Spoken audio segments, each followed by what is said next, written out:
What is integration testing? Integration testing is often done in concert with unit testing. Through integration testing, QA professionals verify that individual modules of code work together properly as a group. Many modern applications run on microservices, self-contained applications that are designed to handle a specific task. These microservices must be able to communicate with each other, or the application won't work as intended.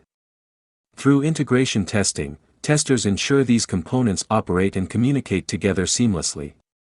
Integration testing example. A credit card company includes a page where a customer can request a credit increase, which is a separate code base from login functionality. Testers might perform integration tests to make sure the system remembers the user after they navigate to the credit increase page, and again after a successful request. Please subscribe to Purushotam Academy for more videos.